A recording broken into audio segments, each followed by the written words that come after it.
and I have given all the proofs of who was involved with Diddy. I have presented the videotape of Diddy's parties as evidence. Now no one can save Diddy and the other celebs. Jay-Z, Beyonce, all of them were Diddy's handlers. After watching the rest of the documentary, you'll understand everything. I advise Beyonce to divorce Jay-Z as soon as possible because I'm ready to shoot a documentary about Jay-Z, and I guarantee it will outgross Diddy's documentary. If Beyonce sends me a legal letter on behalf of Jay-Z, I remind her to stay quiet. This is a dispute between men, and she has no right to interfere. I have to let everyone see the true face of Jay-Z. Jay-Z and Diddy have been longtime friends, and their business dealings never stopped. He frequently attends Diddy's parties, so why do people think he's innocent? Jay-Z and Diddy got involved in the same case in 2024, where a victim claimed she was assaulted by both Jay-Z and Diddy. I remember Jay-Z saying these were all rumors and that he was defending Diddy. But ironically, Diddy got arrested in 2025, and there's enough evidence to count his crimes on one hand. I've known them for 20 years, and I know how many bad things they've done behind the scenes. After Jay-Z founded his company, he repeatedly got into copyright disputes. In 1999, he was convicted of third-degree assault and served time in prison. He was unfaithful to Beyonce, and he was caught by Beyonce's sister. I think everyone has seen the footage of him getting beaten up in the elevator. I've already gathered the evidence, and I'm going to give Jay-Z a surprise. The new lawsuit coming with Jay, the part with Jay. I go, oh shoot, like to us, Black excellence, right? that had to be there. We getting tighter, you know what I'm saying? And united we stand, and ain't nothing else. Black excellence, they're sitting there like, yeah. It's the billionaire brunch. Oh, Like, I hate you, man. unaware of anything going on here. This is the one time I'm gonna be with you this year.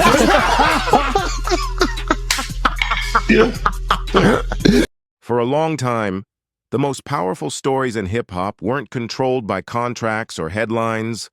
They were controlled by timing, by when something was said, by when it wasn't, and by how quickly attention was allowed to move on. That's the space this story lives in, not in hidden files, not in secret recordings, but in moments that were public, visible, and quietly left unfinished. When people talk about untold stories, they often imagine something buried deep. But most of what matters here was never buried. It was aired, clipped, discussed briefly, and then released back into time, unfinished. And unfinished stories age in strange ways. They don't disappear. They wait. They wait for the right lens, the right moment, the right audience that doesn't rush past them. That's why this moment feels different. Because when someone like 50 Cent speaks about long-standing industry dynamics, it isn't shocking because of the words. It's unsettling because of the timing. Because people are no longer consuming moments individually. They're connecting them, side by side, year by year, reaction by reaction. And when you do that, patterns emerge without anyone having to accuse anyone of anything. Patterns of silence, patterns of deflection, patterns of conversations that stop right before clarity arrives. Those patterns matter, not because they prove wrongdoing, but because they reveal how power expects to be treated. Power doesn't always respond. Sometimes it waits. Sometimes it trusts that time will soften everything that feels uncomfortable. And for a long time, that worked. Audiences moved on. New artists arrived. New controversies replaced old ones. But something changed. People stopped forgetting. They started rewatching, re-listening, recontextualizing. Moments that once felt harmless now feel unresolved, not criminal, not explosive, just unanswered. And unanswered questions don't fade, they accumulate. Right here, before we go deeper into this video and start connecting timelines and context, take a second to support the work. Make sure you like this video, subscribe to our channel, and hit the bell icon so you never miss any update. This story doesn't move fast, but it moves forward, and you'll want to be here for what comes next.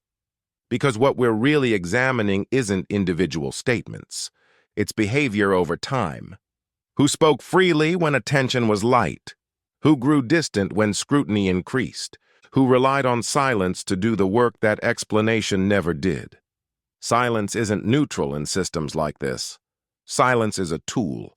It slows momentum. It diffuses urgency. It allows narratives to reset without ever being addressed. That doesn't mean something illegal happened. It means something was left incomplete. And incompletion has consequences. When a story is never closed, it becomes a reference point. Every future moment is compared against it. Every pause is measured. Every response, or lack of one, adds weight. That's why this isn't about shock. It's about structure, about how influence operates quietly, about how access creates insulation, about how time can be used as protection.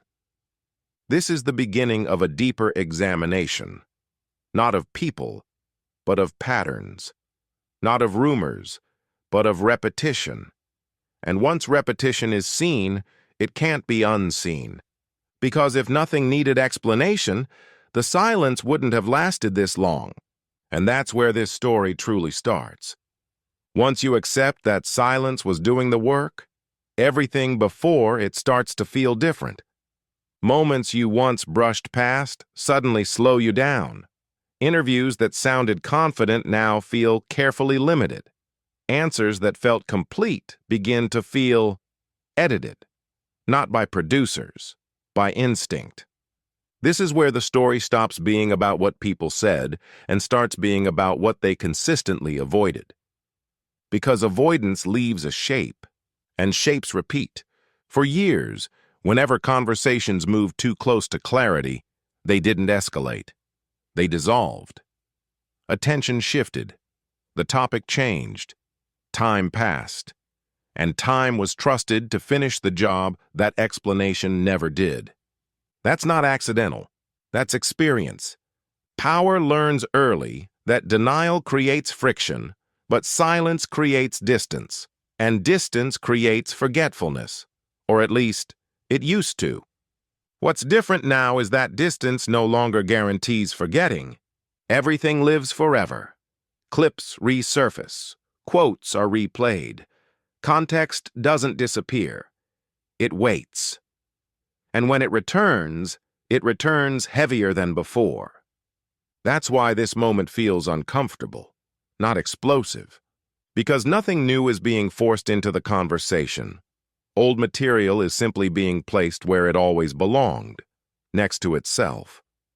When you line up reactions across years, a pattern emerges without effort. The same calm tone, the same controlled restraint, the same decision to never fully walk through uncomfortable timelines, not once, repeatedly. And repetition doesn't need proof to matter. It creates expectation. Expectation that clarity should exist somewhere. Expectation that explanations were possible, but postponed. Postponement is powerful. It convinces people that answers are coming later, even when later never arrives. It turns patience into compliance. And compliance is how systems remain unchallenged without ever demanding loyalty. That's what's being examined here. Not guilt, not innocence, but control.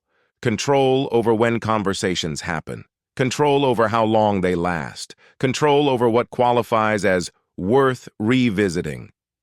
For a long time, that control went unnoticed because nothing felt urgent enough to push back against it. Each moment alone was manageable, dismissible, easy to explain away. But moments don't exist alone anymore. They accumulate. And accumulation changes meaning. What once felt like coincidence begins to feel coordinated. Not in a dramatic sense, in a disciplined one. The discipline of knowing when not to speak, of trusting silence more than words. That discipline built legacies, but it also left gaps. Gaps where questions should have been answered. Gaps where context could have closed loops. Gaps that grew wider every time silence was chosen instead. Those gaps are now visible, and visibility removes comfort. Because when people can see the space where answers should be, they stop assuming someone else filled it in. They realize no one did. That realization doesn't create outrage. It creates attention, steady, patient, unblinking attention, the kind that doesn't rush to judgment but doesn't move on either. And once attention behaves like that, the rules change. Silence stops being a shield.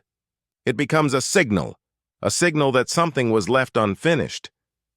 Not because it couldn't be addressed, but because it didn't need to be. Until now. At this stage, the story doesn't move forward by revealing something new. It moves forward by refusing to let old moments stay isolated. Because isolation is how narratives survive without answers. One interview here, one quote there. A reaction that feels harmless when it's alone. But when those moments are placed next to each other, the tone changes. Not dramatically, deliberately. You start to notice how often conversations reached a familiar edge and stopped. How frequently clarity was within reach and then deferred. How often the same calm restraint appeared when things could have been explained fully. That restraint wasn't weakness. It was confidence. Confidence that time would soften memory. Confidence that attention would drift. Confidence that nothing needed to be tied together because no one would take the time to do it. That confidence shaped everything. It shaped how questions were answered without being answered. How acknowledgement replaced explanation. How proximity to power created a kind of insulation that didn't need defending. And for years it worked. Because audiences were trained to consume moments, not maps, to react quickly, then move on, to accept partial explanations as closure. But maps are being drawn now. Maps that show how the same decisions were made across different eras. Maps that trace where silence appeared and where it didn't. Maps that reveal how access stayed intact while questions remained unresolved. That's when the story stops feeling accidental. Not sinister, structured. This is the part people underestimate, the power of structure.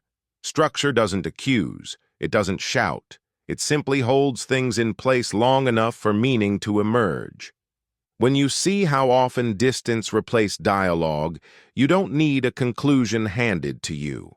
You feel the absence where explanation should have lived. That absence becomes the loudest element. And once you hear it, you can't unhear it. Every new appearance gets filtered through that awareness. Every carefully chosen word feels weighed. Every pause feels intentional. Silence stops being interpreted as wisdom and starts being interpreted as management. Management of narrative, management of timing, management of expectation. This doesn't demand judgment. It invites observation. Observation of how power behaves when it doesn't feel threatened. How it behaves when it trusts the system to carry it forward without disruption. How it relies on familiarity to replace scrutiny. Familiarity is comforting. It makes people assume things are handled, that explanations exist somewhere, even if they were never shared. That silence equals resolution. But resolution requires clarity. And clarity was never offered. Only distance, distance between moments, distance between questions and answers, distance between what was visible and what was addressed. That distance once protected the narrative. Now it exposes it, because people aren't rushing anymore. They're staying, they're comparing, they're noticing that the same techniques appear whenever pressure increases, and techniques, once recognized, lose their power. This is where the story deepens, not because anything explodes, but because the audience understands something fundamental. Silence didn't mean nothing happened. It meant nothing needed to be explained. And once that realization settles in, the conversation can't go back to where it was. Because from here on, every moment is read in context, every pause is measured, and every unanswered question adds weight to the one beneath it. That's when a story stops being managed and starts managing itself. Once the story begins managing itself, the system loses its most valuable advantage, Control. Because control depends on predictability, on knowing how people will react, on trusting that attention will spike, fade, and move on to the next thing. That rhythm protected everything for years. But the rhythm broke. Now attention doesn't rush. It doesn't burn out. It lingers. And lingering attention changes behavior. You can feel it in the pauses, in the careful wording, in the way certain topics are approached indirectly, if at all. Not because there's panic, but because there's calculation. Calculation about how much explanation creates risk and how much silence still feels safe. That calculation is visible now. This is where the documentary becomes uncomfortable, not for what it claims, but for what it refuses to let slide. It doesn't escalate. It doesn't dramatize. It simply refuses to move on without coherence. And coherence is the one thing silence can't provide. For years, silence worked because it blended in. It felt like maturity, like focus, like restraint. People respected it. They interpreted it generously. But generosity depends on trust, and trust weakens when patterns repeat. When the same strategy appears again and again, generosity turns into scrutiny. Not hostile scrutiny, methodical scrutiny, the kind that doesn't need answers immediately, the kind that keeps track. This is where pressure changes form. It's no longer about forcing statements. It's about watching choices. Who engages when the questions are light? Who disengages when context is required? Who speaks freely in safe moments and who withdraws when timelines overlap? Those contrasts tell a story without saying a word. And once people see that story, they stop demanding drama. They stop waiting for a reveal. They understand that the reveal already happened. It was structural. This part of the story matters because it shows how systems maintain stability even when questions circulate, by never letting those questions converge, by keeping them fragmented, by trusting time to separate them. But time didn't separate them this time. People brought them together, and bringing them together didn't create chaos. It created clarity. Clarity that certain explanations never arrived. Clarity that certain moments were always treated as temporary inconveniences instead of conversations. Clarity that silence wasn't a reaction. It was a method. That method worked because no one named it. Now it's named. Not loudly, not aggressively, quietly. And quiet recognition is more destabilizing than loud accusation because it doesn't fade. It doesn't get dismissed as noise. It stays embedded in how every future moment is interpreted. This is the stage where the story stops needing momentum, because it already has memory. Memory that connects instead of forgets. Memory that notices when familiar strategies are reused. Memory that understands when distance replaces dialogue. And from this point forward, silence can't restore balance. It can only add weight. Weight to the gaps. Weight to the pauses. Weight to the unanswered questions that now sit at the center of the conversation. This isn't escalation. It's exposure of process. And once a process is exposed, it can't be unseen, even if nothing else is ever said. That's why this moment matters. Because the story no longer depends on what comes next. It depends on what was never finished. By now, something important has shifted. The story isn't being driven by curiosity anymore. It's being driven by expectation. Expectation that explanations should exist, that timelines should make sense. That silence, if it continues, must be doing something other than waiting. This is where silence stops being passive and starts being read as active. Active choice. Active restraint. Active reliance on the same method that worked before. And that's what makes this stage different from all the others. Because the audience isn't emotional. They aren't demanding immediate answers. They aren't rushing to conclusions. They're doing something far more destabilizing. They're staying present. They're watching what happens when pressure doesn't spike and disappear. but settles. When questions don't trend and vanish, but linger. When attention doesn't move on, but deepens. That kind of attention changes how every decision feels. Every pause is longer. Every absence is louder. Every non-response carries more meaning than words ever could. This is the phase where systems feel exposed, not because they failed, but because they worked too predictably. The same instincts appear, the same distancing, the same confidence that time will do what explanation never did. But time isn't erasing this anymore. It's sharpening it. People are no longer asking, what happened back then? They're asking, why was this never closed? That's a harder question to answer, because closing a story requires context. It requires walking through uncomfortable details. It requires trusting the audience with complexity instead of shielding them from it. Silence avoids all of that, and avoidance, repeated often enough, becomes visible. What makes this moment powerful is that nothing dramatic needs to happen next. No statement, no confrontation, no reveal. The pressure exists simply because the audience understands the pattern. And understanding removes leverage. When people understand that silence was a method, they stop interpreting it generously. They stop filling in the gaps with assumptions of resolution. They accept that the gaps are part of the design. That acceptance changes everything. Now, every future moment is read through that lens. Every appearance is contextualized. Every calm response is measured against the absence of explanation. This isn't outrage, it's accounting. Accounting of how often clarity was possible.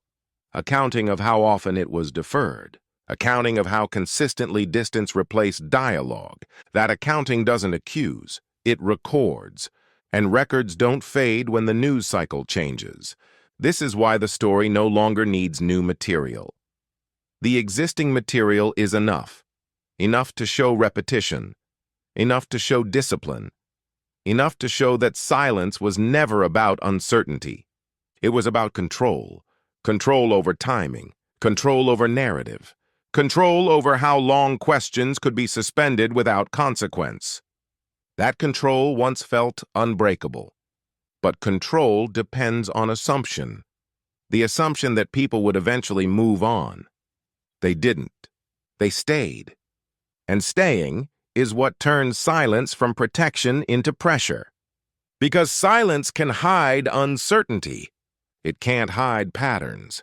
And once patterns are seen, the story stops waiting for answers. It starts demanding coherence quietly, relentlessly, without needing to raise its voice. At this point, the story stops asking for permission. It no longer waits to be acknowledged. It no longer hopes to be addressed. It simply exists, steady, unresolved, and impossible to ignore. Because when attention learns how to stay, power has to adjust. What once felt like a safe pause now feels like a long absence. What once felt like restraint now feels like avoidance. And avoidance, when repeated enough times, stops being subtle. This is where the weight really settles in. Not the weight of accusation, the weight of continuity. Continuity in how questions were handled. Continuity in how explanations were delayed. Continuity in how distance replaced dialogue whenever clarity would have closed the loop. That continuity tells a story without ever raising its voice. For years, the system relied on one reliable outcome: fatigue. The belief that people would get tired of asking, tired of revisiting, tired of caring, but fatigue never came. Instead, something else arrived: familiarity. People became familiar with the pattern, familiar with the rhythm of silence, familiar with the way conversations slowed instead of deepened. And once something becomes familiar, it becomes predictable. Predictability weakens control, because predictability allows anticipation, and anticipation allows people to see what's coming before it happens. Now, when silence appears, it doesn't surprise anyone. It confirms expectation. It fits perfectly into a sequence people already recognize. That's when silence loses its flexibility. It can no longer be interpreted in multiple ways. It can no longer be framed generously. It can no longer reset the narrative. It only reinforces it. This is the phase where nothing needs to be added, where even commentary feels unnecessary. The audience already understands what they're seeing, not because they were told, but because they watched it unfold, watched how certain topics were always approached carefully, watched how clarity was always just out of reach, watched how time was trusted more than transparency. That trust is gone, not replaced by outrage, replaced by awareness. Awareness that some stories weren't ended, they were managed. Awareness that silence wasn't hesitation, it was confidence. Confidence that explanation was optional. That confidence shaped everything. But confidence depends on conditions. And the conditions changed. The audience no longer moves on quickly. They no longer consume and forget. They revisit. They compare. They hold moments together instead of letting them drift apart. Holding moments together changes meaning. Suddenly, gaps become obvious. Not dramatic gaps, quiet ones. The kind that exist where explanation should be. The kind that can't be filled with time anymore. And once those gaps are visible, silence stops protecting anything. It starts exposing the method of waiting, the method of deferring, the method of trusting that no one would stay long enough to notice. People stayed, and staying transforms the story from something reactive into something permanent. Permanent not because it escalates, but because it settles. It becomes part of how everything else is understood. From here on, silence doesn't pause the conversation. It advances it, quietly, consistently. With every moment it chooses not to speak. There's a moment in every long story where the tension stops coming from what might happen next and starts coming from what already happened. This is that moment, because by now, the audience isn't waiting for a statement or a revelation. They're watching behavior. They're watching what gets addressed quickly and what gets carefully avoided.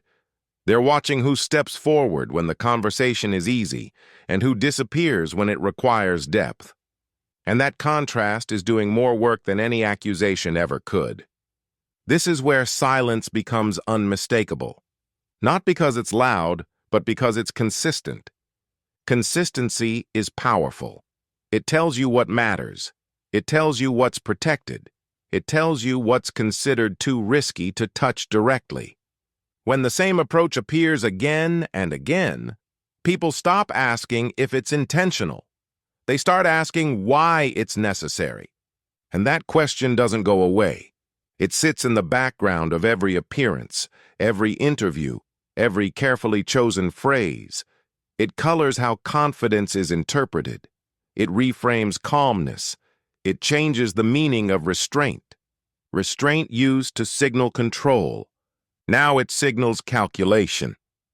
This is the stage where the story no longer feels like a series of events. It feels like a system revealing itself in real time. A system that learned how to outlast questions instead of answering them. A system that relied on hierarchy, reputation, and patience. But patience works both ways. The same patience that once protected the narrative is now being applied by the audience. And patient attention is far more dangerous than emotional reaction. Because emotional reaction burns fast. Patient attention remembers. It remembers what was said years ago. It remembers what was never followed up.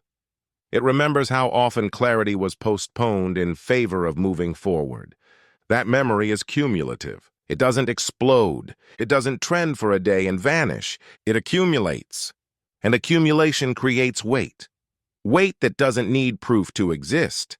Weight that doesn't accuse. Weight that simply makes certain explanations unavoidable if the story is ever going to feel complete. This is why the atmosphere feels different now. Not hostile. Unsettled. Unsettled because the usual tools aren't working anymore. The pauses don't reset the conversation, the distance doesn't cool interest, the silence doesn't end the question. It just sharpens it. And once a question is sharpened, ignoring it becomes more noticeable than addressing it. That's the paradox. Silence once protected relevance. Now it threatens it, because relevance depends on trust, and trust depends on transparency. Not total transparency, but enough to close the loop. The loop was never closed. So the story keeps circling back, not out of obsession, but out of incompletion. And incomplete stories don't fade. They wait. They wait for context. They wait for coherence. They wait for someone to decide that explanation is less risky than silence. Until then, the audience doesn't leave. They observe. And observation, sustained long enough, becomes its own form of accountability. At this stage, the story doesn't feel unfinished anymore. It feels deliberately left open. And that distinction changes how everything is interpreted. Because an unfinished story invites curiosity. A deliberately open one invites scrutiny. People begin to understand that closure was possible at many points, but consistently postponed. Not because it couldn't be reached, but because reaching it would have required something unfamiliar. Transparency. Transparency disrupts systems built on distance. It forces alignment between words and timelines. It removes the comfort of ambiguity. And ambiguity, for a long time, was the quiet ally that kept everything balanced. Balanced enough to continue. Balanced enough to avoid confrontation. Balanced enough to move forward without explaining backward. That balance is gone now. What replaced it isn't outrage or certainty, it's awareness. And awareness doesn't demand immediate answers, it demands consistency. This is where pressure becomes unavoidable because it no longer comes from outside voices. It comes from within the narrative itself. Every past moment now has an echo that asks, why was this treated as temporary? An echo that asks, why did no one connect these dots earlier? An echo that asks, why was silence always enough? Those echoes don't fade, they repeat, and repetition is powerful. Repetition turns coincidence into pattern. Pattern turns behavior into structure, and structure forces a reassessment of intent, not in terms of guilt, but in terms of design. Design reveals priorities, what was protected, what was deferred, what was allowed to remain unresolved. Once priorities are visible, silence loses its neutrality. It stops being an absence and starts being a statement. A statement that says, the system believes it can outweight the question. But waiting only works if people leave. They didn't. They stayed long enough to notice how often distance was used instead of explanation. Long enough to see how frequently narratives were compartmentalized to avoid overlap.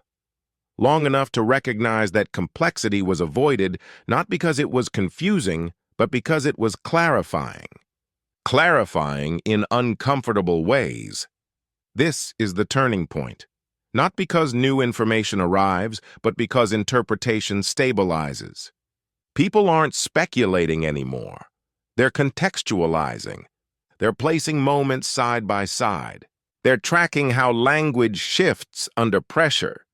They're noticing when engagement narrows instead of expands. That kind of attention doesn't provoke reaction. It creates inevitability. Inevitability that some form of reckoning, internal or external, becomes necessary if the story is ever going to feel whole. Until then, silence keeps speaking. Not loudly, not emotionally, but persistently. And persistence, more than anything else, is what changes the balance of power in a story like this. Because when the audience understands the pattern, the story stops being controlled. It starts being remembered. By now, the tension doesn't come from uncertainty. It comes from recognition. Recognition that this story has been here longer than most people realized. that it didn't suddenly appear. It slowly assembled itself, piece by piece, moment by moment, through years of deflection, distance, and carefully managed calm. That recognition changes the role of the audience. They're no longer listeners, they're witnesses to process. And once someone becomes a witness, silence stops feeling neutral. It starts feeling intentional. This is where the narrative pressure becomes impossible to redirect. Not because anyone is forcing it, but because it has settled into place. The questions are no longer scattered. They're aligned. Aligned around behavior, aligned around response, aligned around what consistently didn't happen when it could have. What makes this moment powerful is that nothing needs to escalate. No new voices need to enter. No dramatic claims need to surface. The structure itself is doing the work. The structure shows how often explanations were postponed, how frequently context was avoided, how reliably time was used as a shield. And once that shield is recognized, it loses strength, because time can delay attention. It can't erase memory. The audience remembers how often calm replaced clarity, how often professionalism replaced accountability, how often distance was praised as maturity instead of questioned as strategy. That reframing is permanent. From here on, every future move is measured against the past. Every response is weighed not just for what it says, but for what it still avoids. Every moment of silence carries history with it, and history is heavy. This is the phase where the story doesn't need momentum. It has gravity. Gravity pulls everything back toward the unresolved center, toward the questions that were never answered, toward the moments that were always treated as inconvenient rather than important. The narrative can't escape that pull anymore, because escape requires closure, and closure requires explanation. Without that, the story doesn't end. It waits. It remains present. It follows quietly, shaping interpretation without demanding attention. That's the shift. Silence once felt like distance. Now it feels like proximity to the question. And the closer the question gets, the harder it becomes to pretend it doesn't exist. This isn't judgment. It's consequence. The consequence of choosing management over clarity. The consequence of trusting time more than transparency. The consequence of believing that familiarity would always outweigh scrutiny. That belief held for a long time. It doesn't hold anymore, because the audience isn't asking for spectacle. They're asking for coherence, and until coherence arrives, the story will continue to sit exactly where it is, unfinished, remembered, and impossible to move past.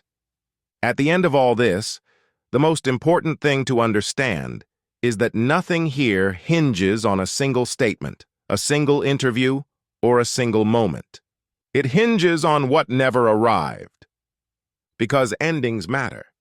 Endings are where meaning settles. They're where timelines lock into place. They're where people can finally decide what something was and move forward without carrying unanswered weight. That never happened here. And when an ending never comes, a story doesn't disappear. It becomes part of the background.